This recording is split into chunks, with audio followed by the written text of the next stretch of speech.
순자는 무릎을 꿇고 철수의 시체를 바라봤습니다. 눈물이 났지만 울 수는 없었어요. 지금은 슬퍼할 때가 아니었거든요. 철수의 책상 위에는 편지 한 장이 놓여 있었습니다. 순자가 읽어보니 자신에게 쓴 유서였어요. 명화야, 이 편지를 읽고 있다면 나는 이미 죽었을 거다. 최동호, 그 자식이 나를 가만두지 않을 줄 알았어. 하지만 걱정 마라. 너에 대한 정보는 누설하지 않았다. 나는 끝까지 버텼으니까. 너만은 꼭 살아남아라. 순자는 편지를 읽고 주먹을 꽉 쥐었습니다. 끝까지 들어보시고 구독과 좋아요, 그리고 여러분의 소중한 댓글로 할머니께 응원의 메시지를 남겨주세요. 오늘도 어김없이 새벽 5시에 눈을 뜬 순자는 몸을 일으키며 작은 한숨을 내쉬었습니다. 61살의 나이에도 여전히 꼿꼿한 자세를 유지하고 있는 순자의 몸은 세월의 무게를 느끼게 하면서도 어딘가 단단한 힘이 숨어 있는 듯 했습니다. 벽에 걸린 낡은 시계가 똑딱거리는 소리만이 적막한 새벽을 깨우고 있었죠. 순자는 침대에서 일어나 창문을 열고 밖을 내다봤습니다. 동이 트기 시작하는 하늘이 붉게 물들어가고 있었어요. 멀리 산 너머로 해가 떠오르는 모습이 마치 한 폭의 그림 같았습니다. 하지만 순자의 마음은 여전히 무거웠어요. 또 잠이 안 오네. 혼잣말을 중얼거리며 순자는 부엌으로 향했습니다. 찬물로 얼굴을 씻으며 거울 속 자신의 모습을 바라보았어요. 깊게 패인 주름 사이로 여전히 날카로운 눈빛이 흘러나오고 있었습니다. 그 눈빛에는 평범한 시골 아주머니라고 하기엔 너무나 예리한 무언가가 숨어 있었죠. 거울 속 자신을 바라보며 순자는 문득 먼 과거의 기억이 스쳐 지나가는 것을 느꼈습니다. 북쪽의 차가운 겨울, 혹독한 훈련, 그리고 나무로 내려온 그 시절의 기억들이 말입니다. 하지만 곧 고개를 저으며 그런 생각을 떨쳐냈어요. 과거는 과거일 뿐이라고 스스로에게 다짐했습니다. 간단히 아침을 마친 순자는 장사 준비를 시작했습니다.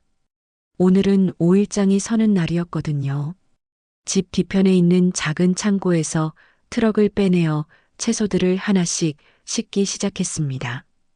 어제 새벽에 직접 밭에서 딴 싱싱한 배추, 무, 고추, 상추 등을 정성스럽게 상자에 담으며 순자는 무의식적으로 주변을 살폈습니다. 혹시 누군가 지켜보고 있지는 않은지, 평소와 다른 움직임은 없는지 자연스럽게 확인하는 습관이었어요. 이런 습관은 20년이 넘도록 변하지 않았습니다. 항상 경계하고 항상 주의 깊게 살펴보는 것. 그것이 순자가 살아온 방식이었거든요. 채소를 정리하면서 순자는 각각의 상태를 꼼꼼히 점검했습니다. 배추는 겉잎이 싱싱하고 속이 꽉 찬 것들로 골랐고, 무는 매끄럽고 단단한 것들만 선별했어요. 20년 동안 장사를 해온 경험으로 어떤 채소가 손님들에게 인기가 있는지 잘 알고 있었습니다.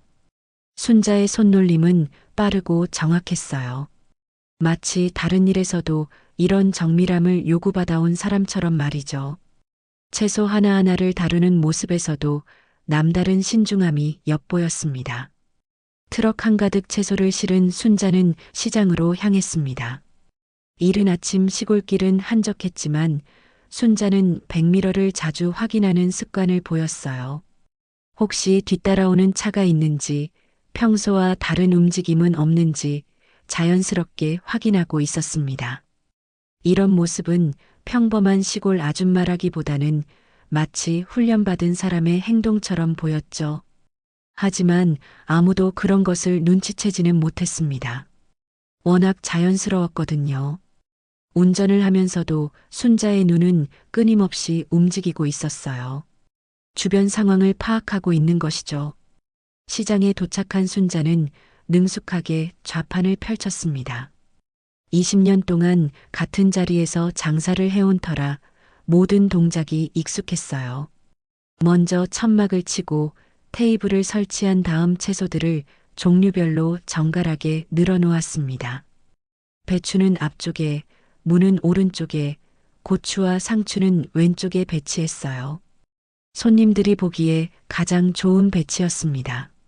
순자의 좌판은 언제나 다른 곳보다 깔끔하고 정리가 잘 되어 있다는 평을 받았거든요. 준비를 마친 순자는 의자에 앉아 시장 전체를 둘러봤습니다. 아직 이른 시간이라 사람들이 많지는 않았지만 상인들은 하나둘 나와서 장사 준비를 하고 있었어요. 순자는 그들 각각의 얼굴을 확인했습니다. 모두 익숙한 얼굴들이었어요. 20년 동안 함께 장사해온 사람들이었거든요. 하지만 혹시 낯선 사람이 섞여 있지는 않는지 습관적으로 살펴보는 것을 잊지 않았습니다. 아침 일찍부터 단골 손님들이 하나둘 찾아와 인사를 나누었습니다. 순자 언니, 오늘도 일찍 나오셨네요. 어젯밤에 잠은 잘 주무셨어요? 옆 좌판에서 과일 장사를 하는 영숙이가 밝은 목소리로 인사했습니다. 영숙이는 순자보다 5살 정도 어린 여자였지만 순자를 언니라고 부르며 친하게 지내고 있었어요. 장사가 밥이니까요. 언니도 일찍 나오셨군요. 요즘 과일 장사는 어때요? 순자는 환한 미소로 대답했지만 그 눈빛만은 여전히 주변을 경계하고 있었습니다. 시장 곳곳을 훑어보며 낯선 사람은 없는지, 평소와 다른 분위기는 없는지 자연스럽게 확인하고 있었어요. 이런 행동이 워낙 자연스러워서 주변 사람들은 전혀 눈치채지 못했습니다. 오전 시간이 흘러가며 시장은 점점 활기를 띠기 시작했습니다. 주부들이 하나둘 나와 장을 보기 시작했고 순자의 좌판 앞에도 손님들이 모여들었어요. 순자는 능숙하게 채소를 골라주며 손님들과 정겨운 대화를 나누었습니다. 겉으로 보기에는 정말 평범한 시골 아줌마 그 자체였죠. 순자 언니, 이 배추 얼마예요? 속이 꽉 찬 걸로 주세요. 단골 손님인 현주가 배추를 만져보며 물었습니다. 한 포기에 3,000원이에요. 어제 밭에서 갓 뽑아온 거라 정말 싱싱해요. 그럼 2포기 주세요. 그리고 무도 하나 주시고요. 이런 식으로 평범한 장사가 계속되고 있었습니다.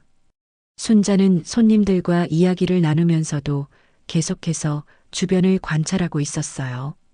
혹시 평소와 다른 사람이나 상황이 나타나지는 않는지 항상 경계하고 있었습니다. 하지만 정오가 되어갈 무렵 시장 분위기가 갑자기 어수선해졌습니다. 웅성거리는 소리가 들려오더니 사람들이 수군거리기 시작했어요. 순자는 고개를 들어 소음이 나는 쪽을 바라봤습니다. 야, 이 할망구야. 장사 그따위로 하냐? 거친 목소리가 시장 전체에 울려 퍼졌습니다. 정장을 입은 남자 서너 명이 한 할머니의 좌판 앞에 서서 고함을 지르고 있었어요. 그들의 옷차림과 태도로 봐서 그냥 일반인은 아닌 것 같았습니다. 순자의 눈빛이 순간 차갑게 변했습니다. 저런 일이 일어날 때마다 가슴 한편이 답답해졌어요.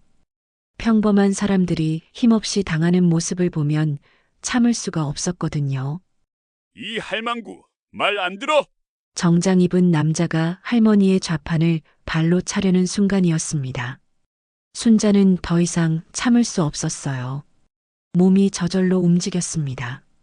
마치 스프링처럼 튀어나가며 그 남자의 손목을 단숨에 붙잡았죠. 순자의 움직임은 번개처럼 빨랐습니다. 주변 사람들이 무슨 일인지 깨닫기도 전에 이미 상황이 정리되어 있었어요. 뭐 하시는 거예요? 순자의 목소리는 평상시와 달랐습니다. 낮지만 단단하고 어딘가 위협적인 느낌이 담겨 있었어요. 남자는 깜짝 놀라며 순자를 바라봤습니다. 예상치 못한 반격에 당황한 기색이 역력했죠. 순자의 소나기에서 느껴지는 힘이 보통이 아니라는 것을 직감했습니다. 야, 아줌마 뭐야? 상관없는 일에 끼어들지 말고 비켜. 남자가 순자의 손을 뿌리치려 했지만 쉽게 떨어지지 않았습니다. 순자의 손아귀에는 상당한 힘이 들어가 있었거든요. 남자의 얼굴이 점점 일그러졌어요. 손목이 아파서 견딜 수가 없었습니다. 이런 일은 처음 겪는 일이었죠. 평범한 시골 아줌마가 이런 힘을 낼 수 있다는 것이 믿어지지 않았어요. 아파! 놔! 남자가 고통스러워하며 소리쳤습니다. 하지만 순자는 놔주지 않았어요. 할머니한테 사과하세요. 순자의 목소리에는 협상의 여지가 없었습니다. 차갑고 결연한 어조였죠. 주변 상인들이 웅성거리기 시작했어요. 평소 온화했던 순자의 모습과는 너무나 달랐거든요. 모두들 놀란 표정으로 상황을 지켜보고 있었습니다. 이런 순자의 모습을 본 것은 처음이었어요. 이 미친년이. 남자가 다른 손으로 순자를 밀쳤습니다. 하지만 순자는 한 발짝도 밀리지 않았어요. 오히려 더 단단히 서 있었습니다. 마치 바위처럼 움직이지 않는 순자의 모습에 남자는 당황했죠. 그 모습을 본 다른 남자들이 달려들었습니다. 상황이 심각해지고 있다는 것을 깨달았거든요. 그 순간 순자의 몸이 움직였습니다. 오랫동안 잠들어 있던 본능이 깨어났어요. 첫 번째 남자의 팔을 비틀며 넘어뜨리고 두 번째 남자의 다리를 걸어 바닥에 주저앉혔습니다. 세 번째 남자가 달려들자 어깨로 밀어내며 균형을 잃게 만들었어요. 모든 동작이 물 흐르듯 자연스러웠죠. 마치 수년간 연습해온 동작처럼 완벽했습니다. 어떻게? 남자들은 당황했습니다. 평범해 보이던 시골 아줌마가 순식간에 자신들을 제압한 것을 이해할 수 없었어요. 순자 역시 놀랐습니다. 몸이 기억하고 있었던 거죠.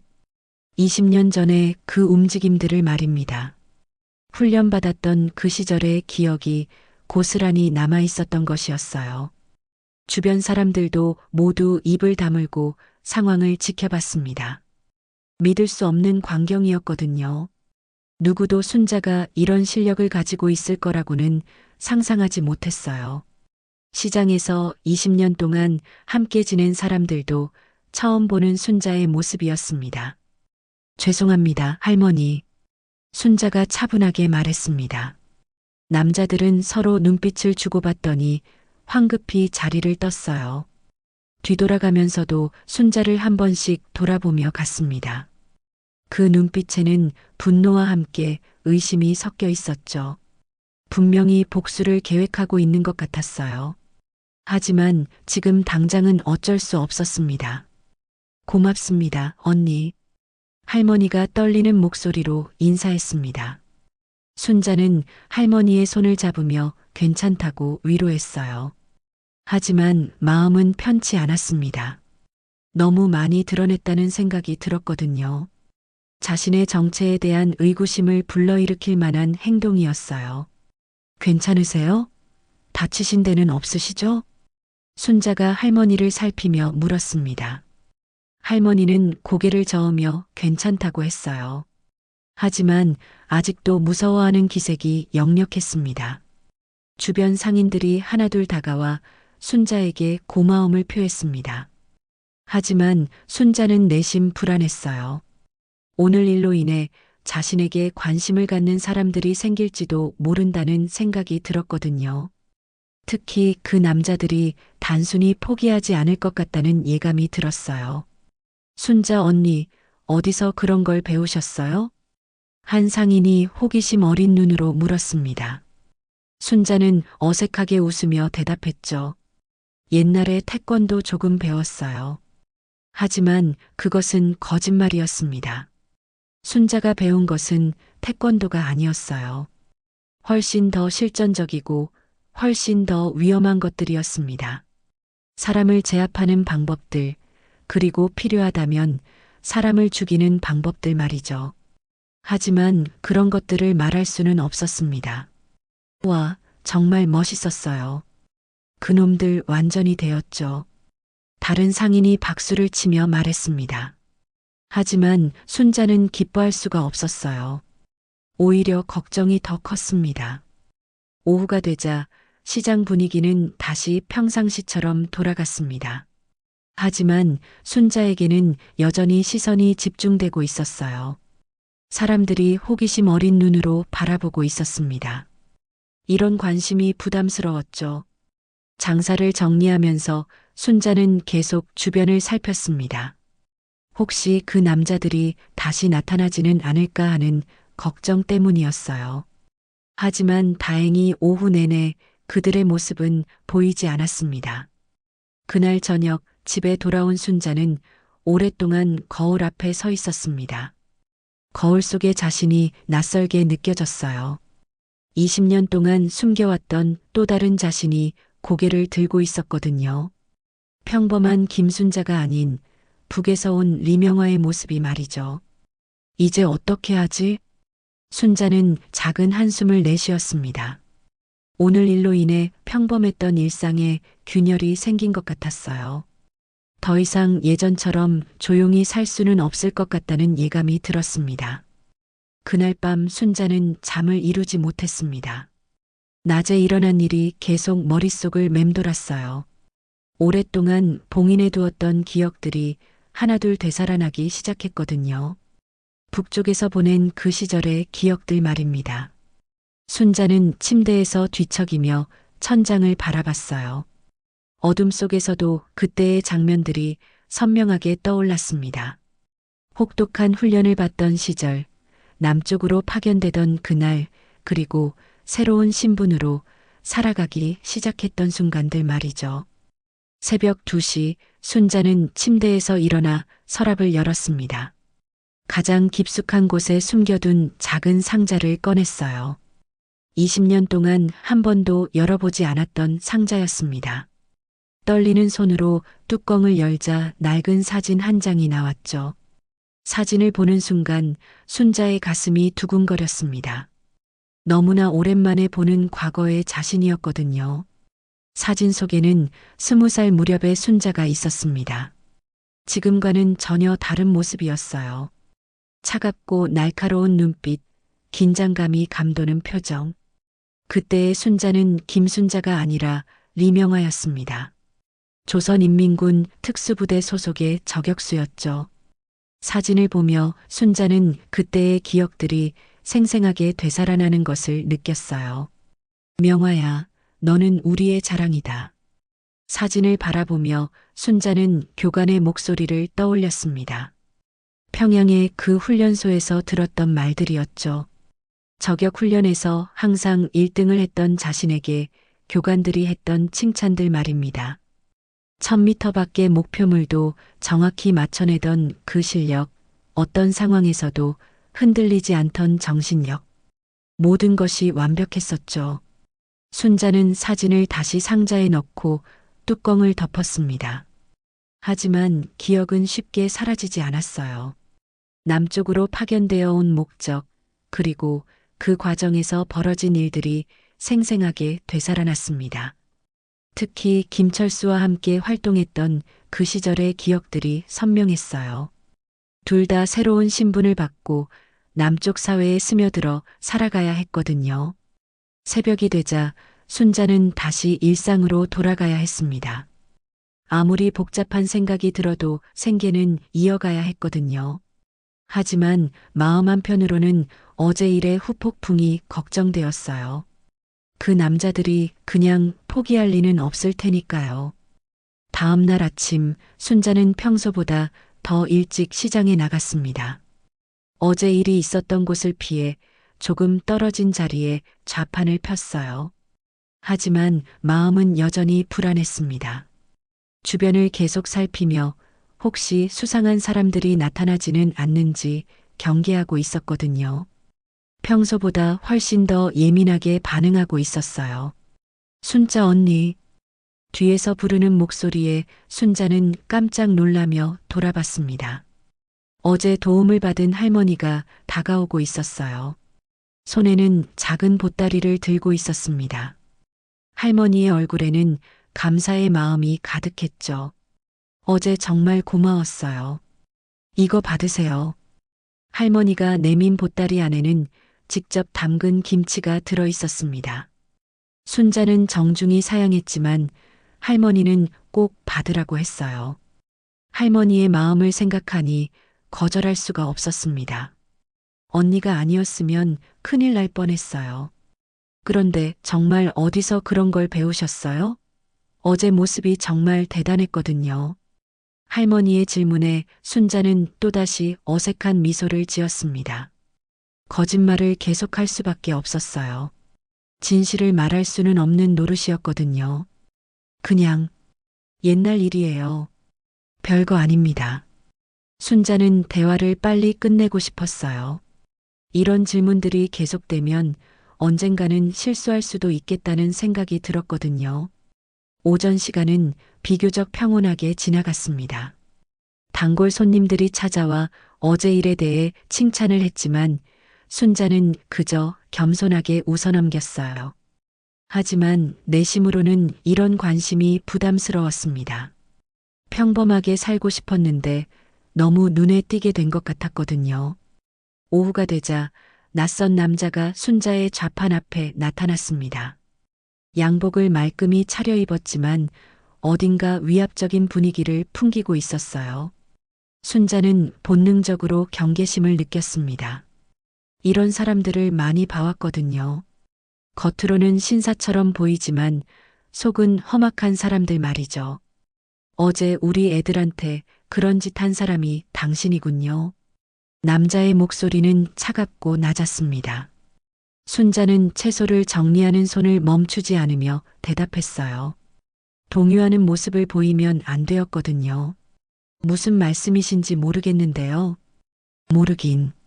할머니 괴롭히는 걸 가만히 볼 수가 없어서 한 말 아닙니까? 그런데 참견하는 방법이 좀 특이하더군요. 남자가 순자를 유심히 바라봤습니다. 그 시선이 예사롭지 않았어요. 마치 순자의 정체를 의심하는 듯한 눈빛이었습니다. 순자는 평정심을 유지하려고 노력했어요. 하지만 가슴 속에서는 경보음이 울리고 있었죠. 평범한 아줌마치고는 손이 꽤 빠르던데요. 우리 애들이 그러더군요. 순자의 심장이 조금 빨라졌습니다. 하지만 표정은 변하지 않았어요. 오랜 훈련으로 몸에 밴 습관이었거든요. 어떤 상황에서도 감정을 드러내지 않는 것, 그것이 생존의 기본이었어요. 별일 아닌데 너무 크게 생각하시는 것 같네요. 그냥 못 본 척 할 수가 없어서 한 일이에요. 별일 아니라. 그래요. 별일 아닐 수도 있죠. 하지만 세상에는 별일 아닌 것 같아도 실은 큰일인 경우가 많거든요. 남자는 의미심장한 미소를 짓더니 명함 한 장을 순자 앞에 놓았습니다.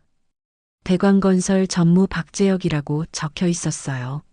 순자는 명함을 흘끗 보았지만 집어들지는 않았습니다. 혹시 생각이 바뀌면 연락하세요. 당신 같은 분이 필요할 때가 있거든요. 우리 회사에서는 특별한 능력을 가진 분들을 우대합니다. 박재혁의 말에는 여러 의미가 담겨 있었습니다. 단순한 제안이 아니라는 것을 순자도 알 수 있었어요. 박재혁이 떠난 후 순자는 한동안 그 자리에 서 있었습니다.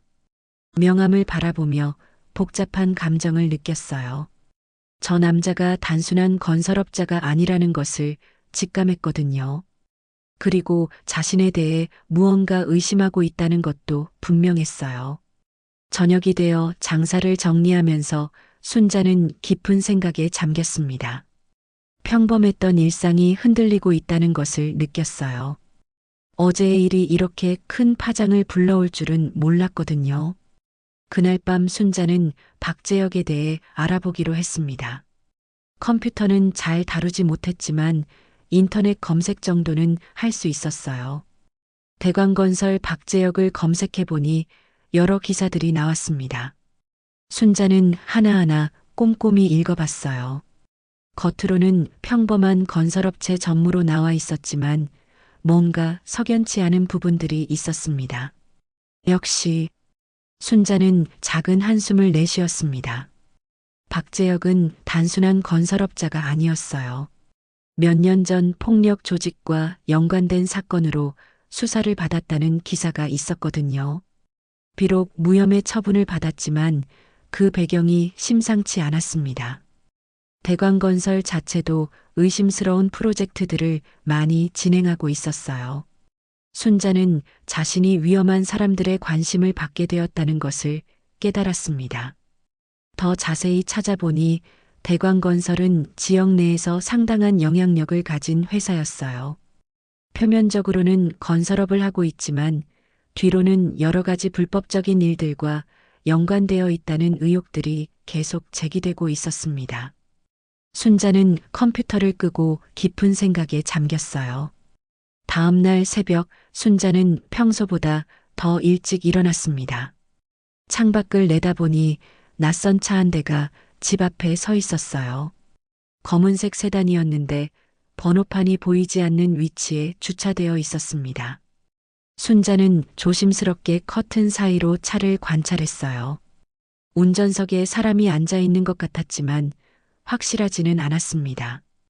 감시하고 있는 건가? 순자는 조심스럽게 커튼 사이로 차를 살펴봤습니다. 운전석에 사람이 앉아 있는 것 같았지만 확실하지는 않았어요. 하지만 분명한 것은 평소에 없던 차라는 것이었습니다. 순자는 이런 상황에 대비해 미리 준비해둔 계획이 있었어요. 집 뒤편으로 빠져나가는 길을 확보해 두었거든요. 순자는 뒷문으로 나가기로 했습니다. 집 뒤편에는 작은 텃밭이 있었고 그 너머로 산길이 이어져 있었어요. 예전에 비상시를 대비해 미리 확인해 둔 길이었습니다. 20년 전 받았던 훈련에서 항상 강조했던 것이 바로 퇴로 확보였거든요. 어떤 상황에서든 빠져나갈 수 있는 길을 미리 준비해 두라는 것이었어요. 조용히 뒷문을 열고 나간 순자는 숲속길을 통해 마을 뒤편으로 돌아갔습니다. 그리고 멀리서 자신의 집을 관찰했어요. 역시나 검은 차가 그대로 있었고 또 다른 차 한 대가 더 와 있었습니다. 순자는 망원경을 꺼내 더 자세히 살펴봤어요. 차 안에 사람들이 앉아서 자신의 집을 지켜보고 있었습니다. 본격적으로 시작되는군. 순자는 휴대폰을 꺼내 박재혁의 명함을 다시 봤습니다. 전화를 걸어야 할지 고민했어요. 하지만 먼저 연락하면 상대방에게 주도권을 넘겨주는 것이나 마찬가지였습니다. 순자는 다른 방법을 생각해 봤어요. 일단은 평상시와 다름없이 행동하는 것이 최선이라고 판단했습니다. 대신 순자는 시장에 가기로 했습니다. 평소와 다름없이 행동하는 것이 최선이라고 판단했거든요. 산길을 통해 시장 뒤편으로 가서 트럭을 가져왔습니다. 다행히 트럭 주변에는 수상한 사람들이 없었어요. 하지만 이동하는 내내 백미러를 통해 뒤를 확인하는 것을 잊지 않았습니다. 시장에 도착한 순자는 좌판을 펼치며 주변을 살폈습니다. 어제와 달리 낯선 사람들이 몇 명 보였어요. 겉으로는 손님인 척하고 있지만 순자를 주시하고 있었습니다. 이들은 자연스럽게 행동하려고 했지만 순자의 눈에는 다 보였어요. 오랜 훈련으로 이런 상황을 파악하는 능력이 몸에 배어 있었거든요. 순자 언니, 오늘은 좀 늦으셨네요? 단골 손님이 말을 걸어왔습니다. 순자는 자연스럽게 대답했어요. 하지만 계속해서 주변 상황을 파악하고 있었습니다. 집에서 할 일이 좀 있었어요. 오늘 뭐 필요한 거 있으세요? 배추 좀 주세요. 그런데 언니, 어제 그 일 이후로 괜찮으세요? 혹시 그 사람들이 또 뭐라고 하지는 않았나요? 손님의 걱정 어린 질문에 순자는 괜찮다고 대답했습니다. 하지만 마음은 편치 않았어요. 감시망이 점점 좁혀지고 있다는 느낌이 들었거든요. 이런 상황은 북에서 받은 훈련 중에도 여러 번 경험했던 것이었습니다. 오후 2시쯤 박재혁이 다시 나타났습니다. 이번에는 혼자가 아니었어요. 덩치 큰 남자 2명을 데리고 왔습니다. 주변 상인들이 불안한 시선으로 바라봤어요. 어제 일 이후로 모두들 긴장하고 있었거든요. 생각해 보셨어요? 박재혁이 순자의 좌판 앞에 서서 물었습니다. 순자는 채소를 정리하는 손을 멈추지 않았어요. 무슨 생각을 말씀하시는 건가요? 어제 드린 제안 말입니다. 당신 같은 실력자를 그냥 놔두기엔 아깝거든요. 우리 회사에서 일하시면 지금보다 훨씬 좋은 대우를 해드릴 수 있습니다. 박재혁의 말투에는 위협이 섞여 있었습니다. 거절하면 가만두지 않겠다는 뜻이었죠. 순자는 그런 뉘앙스를 정확히 파악했어요. 죄송하지만 전 평범한 아줌마입니다. 특별한 실력 같은 건 없어요. 평범한 아줌마가 우리 조직원들을 그렇게 쉽게 제압할 수 있을까요? 게다가 그 동작들이 범상치 않더군요. 박재혁이 한 걸음 더 다가왔습니다. 순자는 본능적으로 몸에 힘을 주었어요. 언제든지 반응할 수 있도록 준비했습니다. 더 자세히 알아봤는데 흥미로운 사실들이 많더군요. 김순자 씨, 아니, 정확한 이름이 뭔지 궁금합니다. 20년 전 기록이 좀 애매하더라고요. 순자의 심장이 크게 뛰었습니다.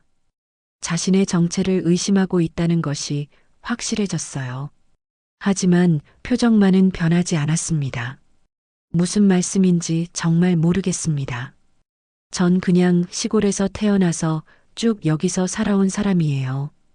그때 박재혁의 휴대폰이 울렸습니다. 전화를 받은 박재혁의 표정이 순간 굳어졌어요. 뭔가 중요한 내용인 것 같았습니다. 네, 형님. 네, 알겠습니다. 지금 바로 가겠습니다. 전화를 끄는 박재혁이 순자를 다시 바라봤습니다. 하지만 이번에는 조금 다른 표정이었어요. 급한 일이 생긴 것 같았습니다. 오늘은 이만 가보겠습니다.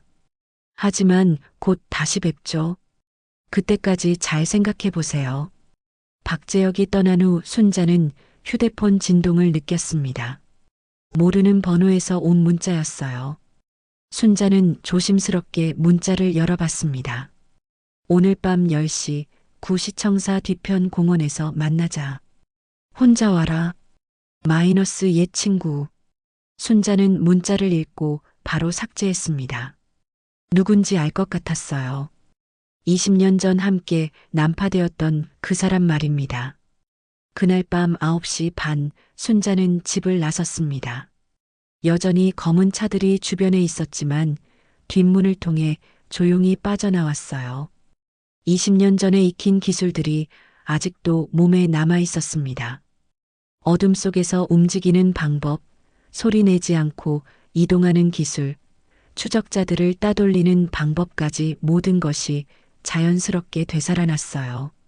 산길을 통해 돌아가며 순자는 혹시 누군가 따라오고 있지는 않은지 계속 확인했습니다. 구시청사 뒤편 공원은 가로등이 몇 개 없어서 어둑했습니다. 순자는 약속 장소 근처에서 주변을 살피며 기다렸어요. 이런 만남에서는 항상 먼저 도착해서 지형을 파악하는 것이 기본이었거든요. 공원 곳곳에 숨을 수 있는 곳들을 확인하고 위급할 때 빠져나갈 수 있는 길들도 미리 점검했습니다. 정확히 10시가 되자 그림자 속에서 한 남자가 나타났습니다. 오랜만이야, 명화. 김철수였습니다. 함께 난파되었던 동료였죠. 하지만 지금의 모습은 예전과 많이 달랐어요. 머리는 희끗해졌고 얼굴에는 깊은 주름이 패여 있었습니다. 무엇보다 몸이 많이 야위어 보였어요. 병색이 짙게 드리워져 있었습니다.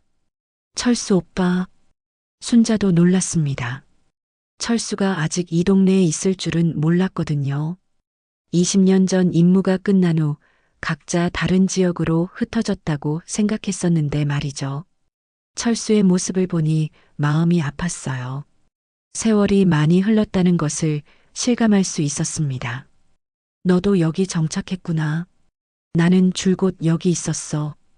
철수가 담배에 불을 붙이며 말했습니다. 손이 조금 떨리고 있었어요. 건강이 좋지 않다는 것을 한눈에 알 수 있었습니다. 무슨 일로 연락했어요? 박재혁 그 자식 때문이야. 내가 그놈들과 엮였다는 소식을 들었거든. 순자는 철수가 어떻게 그 사실을 알았는지 궁금했습니다. 하지만 묻지는 않았어요. 각자 나름의 정보망을 가지고 살아왔을 테니까요. 그냥 우연히 시비가 붙었을 뿐이에요. 우연? 명아야, 우리한테 우연이란 없어. 너도 알잖아. 철수의 목소리에는 걱정이 섞여 있었습니다. 그리고 무언가 더 하고 싶은 말이 있는 것 같았어요. 박재혁이란 놈은 그냥 깡패가 아니야. 뒤에 큰 손이 있어. 큰 손이요? 최 회장? 최동호라고 들어봤나? 순자는 그 이름을 기억했습니다. 20년 전 임무와 관련된 인물이었어요. 당시에는 작은 업체를 운영하는 사업가였는데 지금은 어떻게 되었는지 몰랐거든요. 설마 그 최동호가. 맞아. 지금은 이 지역 최대 건설업체 회장이야. 그리고 뒤로는 온갖 더러운 일을 다 하고 있지. 철수가 담배 연기를 길게 내뿜었습니다. 그 표정이 무척 어두웠어요. 더 중요한 건 최 회장이 우리에 대해 알고 있다는 거야. 순자의 얼굴이 굳어졌습니다. 가장 우려했던 일이 벌어지고 있었거든요. 어떻게 알게 된 거죠? 20년 전 그 일. 기억하지? 우리가 마지막으로 받은 임무 말이야. 순자는 기억했습니다. 남쪽의 군사 기밀을 빼내는 임무였어요. 하지만 중간에 작전이 발각되어 급히 철수해야 했던 그 일 말입니다. 그때 최동우가 우리를 도왔잖아. 돈을 받고. 네, 기억해요. 그 자식이 배신했어. 우리 정체를 다 기록해뒀다가 지금 와서 써먹으려는 거야. 철수의 말에 순자는 온몸에 소름이 돋았습니다.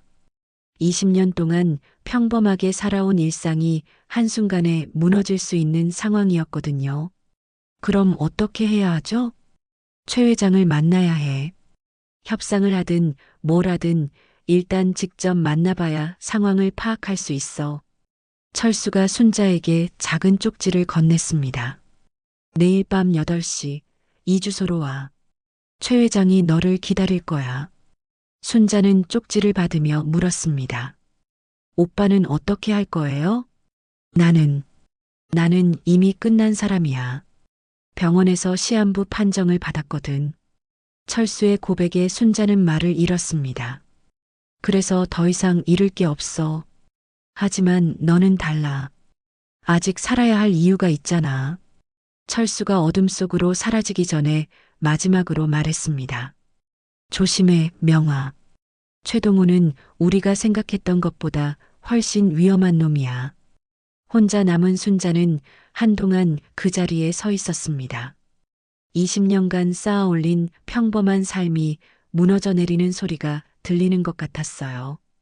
다음 날 순자는 하루 종일 불안에 떨었습니다.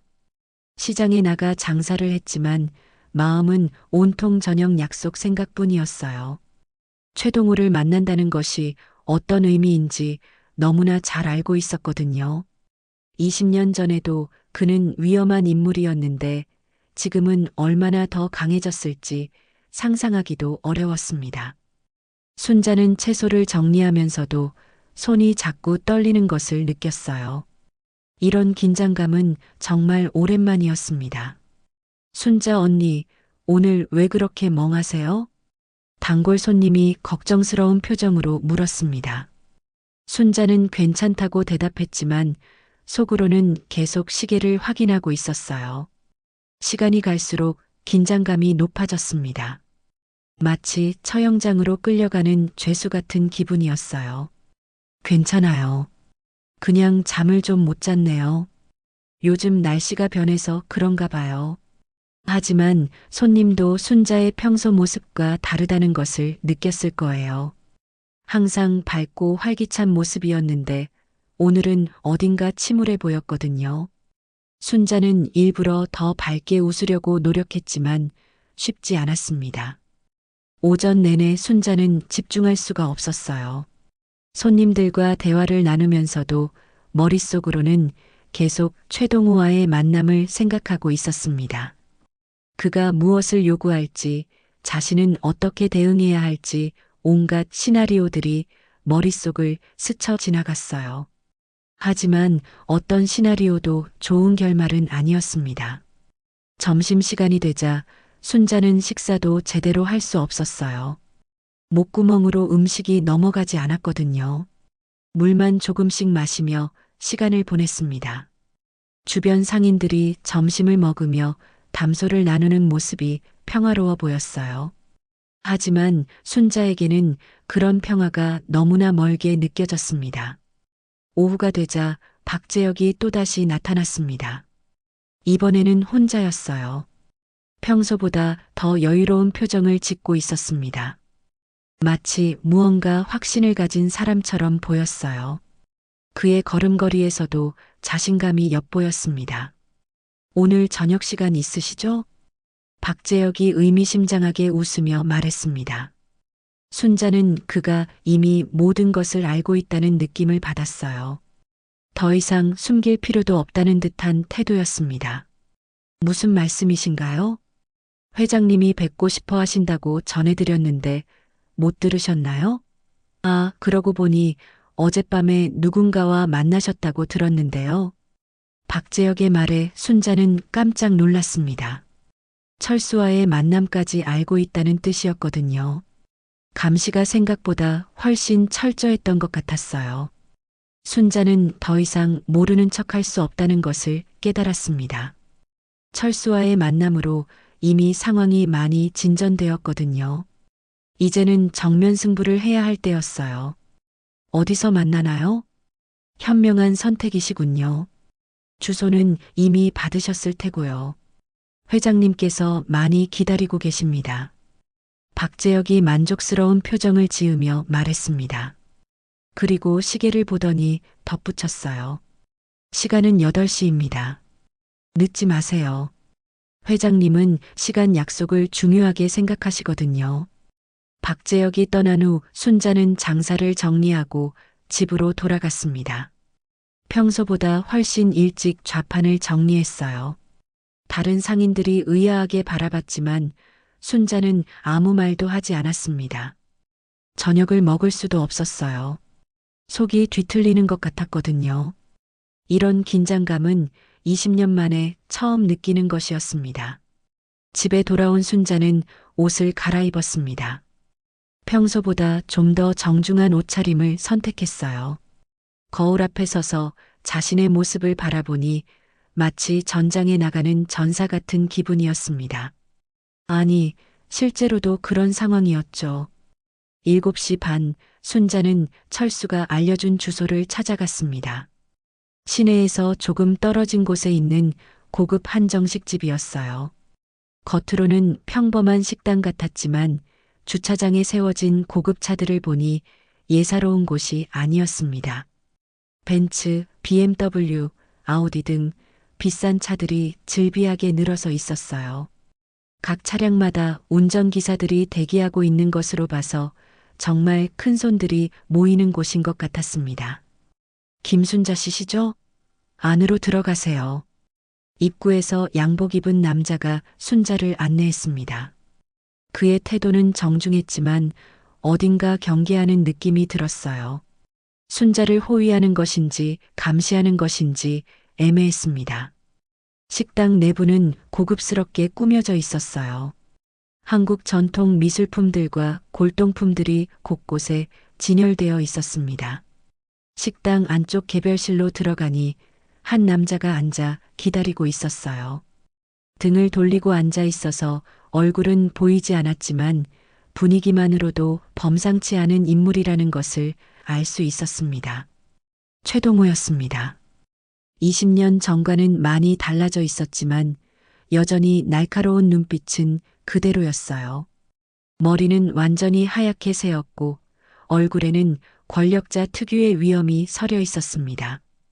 값비싼 양복을 말끔히 차려입고 있었는데 그 모습에서는 범접할 수 없는 아우라가 풍겨나왔어요. 오랜만입니다, 리명아 씨. 최동호가 순자의 본명을 부르며 일어났습니다.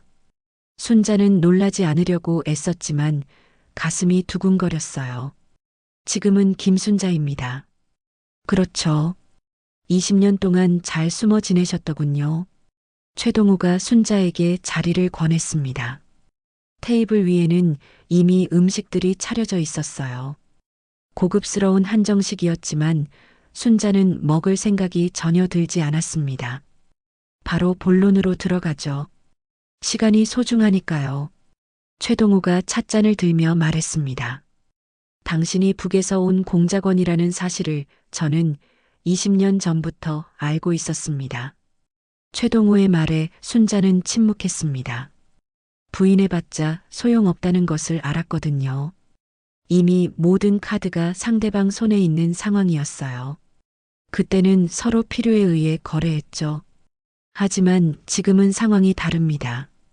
당신은 더 이상 북의 공작원이 아니고 저는 단순한 중간상이 아니니까요. 최동호가 여유롭게 차를 마시며 말했습니다.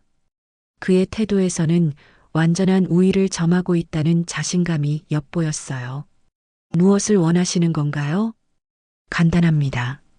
저를 위해 일하세요. 당신의 특별한 기술이 필요한 일이 있거든요. 최동호의 제안에 순자는 고개를 저었습니다. 전 이제 그런 일은 안 합니다. 평범하게 살고 싶어요. 안 한다고요? 하하, 재미있는 말씀이시네요. 선택권이 당신에게 있다고 생각하시는 건가요? 최동호가 냉소적으로 웃으며 서류 봉투 하나를 순자 앞에 놓았습니다. 한번 보세요. 순자가 떨리는 손으로 봉투를 열어보니 자신의 사진들이 들어 있었습니다. 20년 전 북에서 찍은 사진들, 훈련소에서의 모습, 그리고 난파될 때의 기록들이었어요. 너무나 생생한 과거의 증거들이었습니다. 이 자료들이 국정원에 넘어가면 어떻게 될까요? 아마 체포되어 평생 감옥에서 썩게 될 텐데요. 최동호의 협박에 순자는 주먹을 꽉 쥐었습니다. 손등에 핏줄이 도드라져 보였어요. 물론 목숨을 걸고 도망칠 수도 있겠죠. 하지만 이제 60이 넘은 나이에 그게 가능할까요? 게다가 요즘 세상에 숨을 곳도 많지 않고요. 순자는 선택의 여지가 없다는 것을 깨달았습니다. 20년 동안 쌓아온 평범한 삶이 한순간에 무너질 수 있는 상황이었어요. 무엇을 하라는 겁니까? 현명한 판단이시군요. 사실 그리 어려운 일은 아닙니다. 경쟁업체 회장 하나만 처리하면 됩니다. 최동호가 또 다른 사진을 내밀었습니다. 50대 중반쯤 되어 보이는 중년 남성의 사진이었어요. 한성건설 회장 이정민입니다. 저희 회사와 경쟁 관계에 있는 업체죠. 내일 밤 롯데호텔에서 만찬이 있을 예정입니다. 순자는 사진을 바라보며 복잡한 심정이었습니다. 20년 만에 다시 그 일을 해야 한다는 것이 믿어지지 않았어요. 평범한 김순자로 살아가고 싶었는데 결국 리명화로 돌아가야 하는 운명인 건가요? 왜 하필 저를 선택했습니까? 이런 일을 할 수 있는 사람들은 많을 텐데요. 당신만큼 완벽한 사람이 어디 있겠습니까? 20년 동안 아무도 의심하지 않고 살아온 평범한 아줌마. 게다가 검증된 실력까지 갖추고 있으니 이보다 좋을 수가 없죠. 최동호의 말에는 치밀한 계산이 깔려 있었습니다. 시간은 이틀 드리겠습니다. 거절하시면 글쎄요, 후회하실 겁니다. 최동호가 일어서며 마지막 경고를 했습니다. 참, 김철수 씨에게 안부 전해주세요. 아직 살아있다면 말이죠.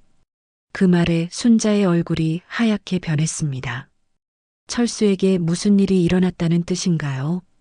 순자는 식당을 나와 한참을 걸었습니다.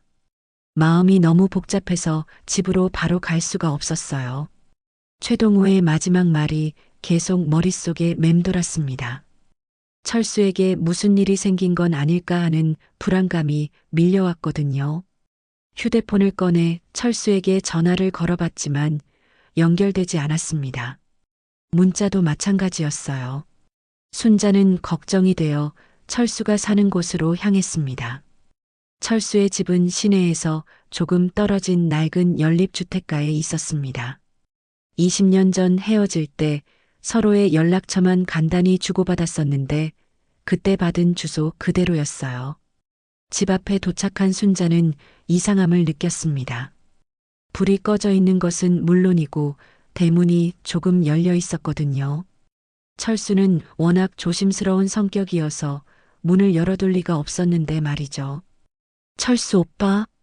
조용히 불러봤지만 대답이 없었습니다. 순자는 조심스럽게 집 안으로 들어갔어요. 거실에는 의자가 넘어져 있고 테이블 위에 물건들이 어지럽게 흩어져 있었습니다. 분명히 몸싸움이 있었던 흔적이었어요. 오빠. 순자가 급하게 안방으로 달려가니 철수가 바닥에 쓰러져 있었습니다. 이미 숨을 거둔 상태였어요. 얼굴에는 맞은 자국들이 있었고 옷도 찢어져 있었습니다. 이런. 순자는 무릎을 꿇고 철수의 시체를 바라봤습니다. 눈물이 났지만 울 수는 없었어요. 지금은 슬퍼할 때가 아니었거든요. 철수의 책상 위에는 편지 한 장이 놓여 있었습니다. 순자가 읽어보니 자신에게 쓴 유서였어요.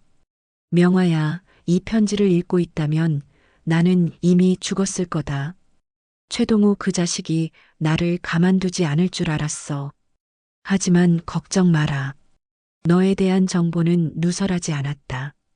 나는 끝까지 버텼으니까 너만은 꼭 살아남아라.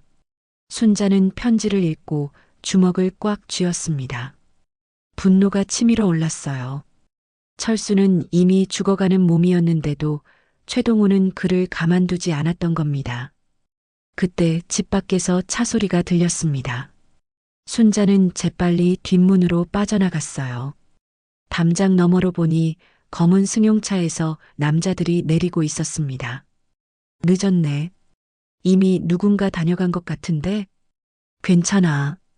어차피 증거는 다 없앴으니까. 순자는 이를 악물며 그들의 대화를 들었습니다. 철수를 죽이고도 아무렇지 않게 말하는 모습에 분노가 폭발할 것 같았어요. 것인가. 하지만 선택지는 많지 않았어요. 철수의 죽음을 목격한 지금 최동호가 얼마나 잔인한 인간인지 확실하게 알 수 있었거든요. 순자는 침실로 가서 오랫동안 닫아두었던 서랍을 열었습니다. 새벽 3시 순자는 결심을 굳혔습니다. 최동호의 요구를 들어주는 척하면서 다른 계획을 세우기로 한 것이죠. 이정민을 죽이는 대신 최동호를 제거하는 것 말입니다. 철수의 복수를 하고 동시에 자신의 자유도 되찾는 일석이조의 계획이었어요. 순자는 오랫동안 사용하지 않았던 물건들을 꺼냈습니다. 침실벽 뒤편에 숨겨둔 작은 금고였어요. 그 안에는 20년 전 사용했던 도구들이 그대로 들어 있었습니다. 분해된 권총 부품들, 소음기, 그리고 각종 도구들, 모두 완벽하게 보관되어 있었어요. 순자는 하나씩 꺼내며 점검했습니다. 손놀림이 여전히 자연스러웠어요. 몸이 기억하고 있었던 거죠. 권총을 조립하며 순자는 과거의 기억들이 되살아나는 것을 느꼈습니다.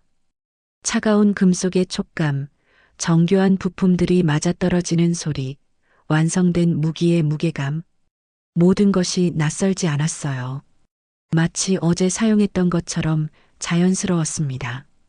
철수 오빠, 복수해드릴게요. 순자가 작은 목소리로 중얼거렸습니다. 20년 동안 잠들어 있던 리명아가 다시 깨어나고 있었어요. 평범한 김순자는 잠시 잊어야 할 시간이었습니다. 다음 날 아침 순자는 최동호에게 전화를 걸었습니다. 목소리는 최대한 평정을 유지했어요. 하겠습니다. 현명한 선택이군요. 세부 계획은 박재혁이 알려드릴 겁니다. 전화를 끊은 순자는 거울을 바라봤습니다. 거울 속에는 더 이상 평범한 시골 아줌마가 아닌 차갑고 결연한 표정의 여자가 서 있었어요. 리명아가 돌아온 것입니다. 오후에 박재혁이 찾아와 작전 계획을 설명했습니다. 롯데호텔 20층 연회장에서 열리는 한성건설 창립 30주년 기념 만찬. 이정민 회장이 화장실에 갈 때를 노려 처리하라는 것이었어요. 단순하지만 효과적인 계획이었습니다. 호텔 직원으로 위장하시면 됩니다. 유니폼과 신분증은 저희가 준비했어요. 박재혁이 가방을 건네며 말했습니다. 하지만 순자의 진짜 목표는 따로 있었어요. 최동호를 제거하는 것 말입니다. 그날 밤 순자는 호텔 직원으로 위장해 연회장 근처에서 대기했습니다. 검은색 유니폼을 입고 있으니 아무도 의심하지 않았어요. 연회장 안을 살펴보니 이정민 회장이 메인 테이블에 앉아 인사말을 하고 있었습니다. 하지만 순자의 시선은 다른 곳을 향해 있었어요. 구석진 테이블에 앉아있는 최동호를 말이죠. 목표 확인. 순자는 작은 이어폰으로 중얼거렸습니다. 하지만 그것은 거짓말이었어요. 진짜 목표는 최동호였거든요. 연회가 진행되는 동안 순자는 호텔 내부 구조를 파악했습니다. 비상계단, CCTV 위치, 경비원들의 동선까지 모든 것을 머릿속에 입력했어요. 20년 전의 습관이 그대로 살아있었습니다. 오후 9시 이정민 회장이 자리에서 일어났습니다. 화장실로 향하는 것 같았어요. 순자는 그를 따라가는 척하면서 다른 계획을 실행에 옮겼습니다. 화장실 복도에서 순자는 박재혁과 마주쳤습니다. 준비됐습니까? 박재혁이 작은 목소리로 물었어요. 순자는 고개를 끄덕였습니다. 그런데 계획을 조금 바꾸려고 합니다. 뭐라고요? 박재혁이 당황한 표정을 지었습니다. 순자는 재빨리 그의 목을 눌러 기절시켰어요. 소리도 나지 않게 조용히 처리했습니다. 20년의 세월이 흘렀지만 기술은 녹슬지 않았어요. 순자는 박재혁을 비상계단 쪽으로 끌고 가서 숨겼습니다. 그리고 다시 연회장으로 돌아갔어요. 이제 진짜 목표를 향해 움직일 시간이었습니다. 최동호는 여전히 자신의 자리에 앉아 다른 사람들과 대화하고 있었습니다. 순자는 서빙 직원을 따라 그의 테이블 근처로 다가갔어요. 회장님, 밖에서 급한 전화가 왔다고 합니다.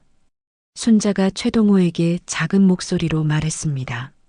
최동호는 순자를 빤히 바라봤어요. 뭔가 이상하다는 표정이었습니다. 누구로부터 온 전화인가? 박재혁 전무님께서 급히 나와달라고 하셨습니다. 최동호는 잠시 생각하다가 자리에서 일어났습니다. 순자를 따라 연회장 밖으로 나왔어요. 복도에서 순자는 최동호를 비상계단으로 안내했습니다. 여기서 무슨 전화를 받는다는 거요? 최동호가 의심스러운 눈으로 순자를 바라봤습니다. 그때 순자가 돌아서며 말했어요. 김철수 오빠를 기억하시나요? 최동호의 얼굴이 순간 굳어졌습니다. 설마 김순자가 아니라 리명아? 맞습니다. 순자는 더 이상 숨길 필요가 없었어요. 품 안에서 작은 권총을 꺼냈습니다. 철수 오빠를 왜 죽였습니까? 그 자식이 나를 협박하려 들어서. 거짓말 마세요. 오빠는 이미 시한부 환자였어요. 순자의 목소리는 차갑고 단호했습니다. 그럼 뭘 어쩌자는 거야? 나를 죽이겠다고? 당신이 가진 자료들은 어디에 있습니까? 혹시 그걸 찾으려고? 이미 안전한 곳에 보관해뒀어. 순자는 예상했던 대답이었습니다. 하지만 상관없었어요. 그럼 그 장치를 해제하세요. 미친 소리 하지 마. 순자가 권총을 최동호의 이마에 겨눴습니다. 마지막으로 묻겠습니다. 최동호는 결국 굴복했습니다. 죽음 앞에서는 모든 계산이 무의미해졌거든요. 10분 후 모든 것이 끝났습니다.